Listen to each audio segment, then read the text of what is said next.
I'm Stephen Knight. I'm a writer, sometimes director, sometimes producer, and I make film and television.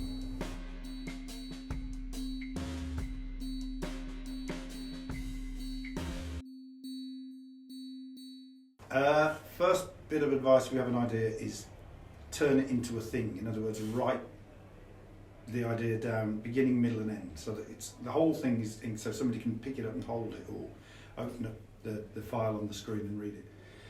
Where possible, do it yourself. Where possible, ignore people who tell you it can't be done.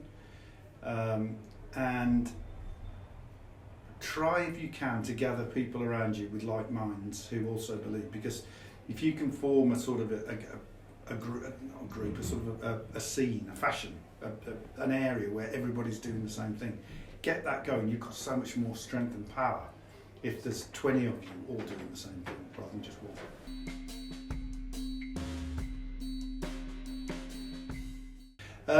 It was a while ago, I think it was when Peaky Blinders first started to have an impact, that I thought it would be a good idea to have a film and television studio here in the West Midlands. And it's snowballed out of all recognition. So now we're looking at 18 acres of land directly next door to HS2, which we are going to develop as film and television studios, destinations, virtual reality, immersive experiences, food and beverage. I'm becoming a property developer, doing what they call food and beverage, commercial office space, post-production, pre-production. It's sort of like a brand new Soho.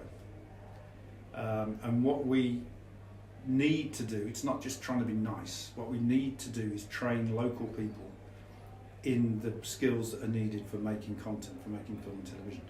So we need to do that in a hurry. We're working with Birmingham City University, the London Film Academy are opening the Birmingham Film Academy, and we're working with the BBC to frantically train people who can crew the productions that we're going to be doing, because we're in a hurry. We have our first BBC franchise moving in 18 months. Watch this space, huge announcement coming.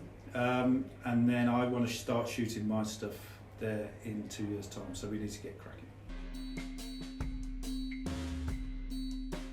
I think it's astonishing that it is underrated, because Britain has always punched way above its weight in terms of music, TV, film, theatre, and we sort of take it for granted that almost half of the stuff that's out there is British and the other half is American. You know, it's so amazing that this one island does all of that stuff and creates so many trends and leads fashion in so many different areas.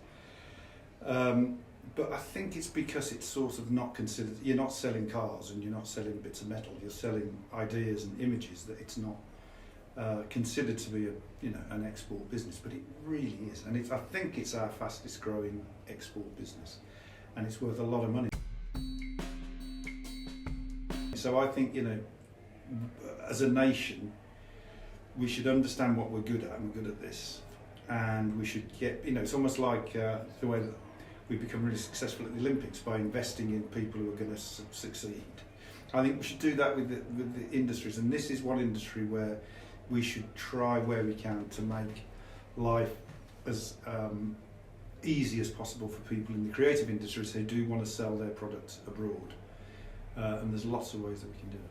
When you sell a British concept, especially if it's something like Peaky or whatever, that's localised, set in a particular place, you're selling the UK as well, and it has to have a halo effect. It's got to affect tourism.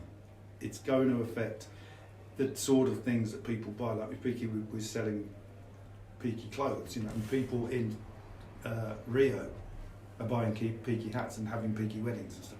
So the effect of selling one item that is a concept or an idea has a huge ripple effect around it, where let's say selling a car wouldn't. It's great, you sell a car and the car does what it does, but it's also selling image and dreams and concepts.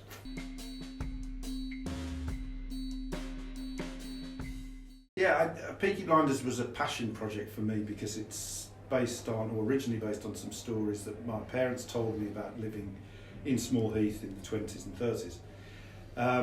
And I always thought it would make a drama, and I understood why other people might not think that Birmingham in the 1920s might make a gangster drama. But we got some good people together. We got Cillian quite early, which was a fantastic coup. And we did it with absolute confidence. In other words, we didn't apologise for what it was. We kept it. It's like a western. It's like a gangster movie. You know, we know it's set in Birmingham, but we didn't apologise for that. We went for it, and it seems to have worked because people seem to recognise something of themselves in all kinds of places.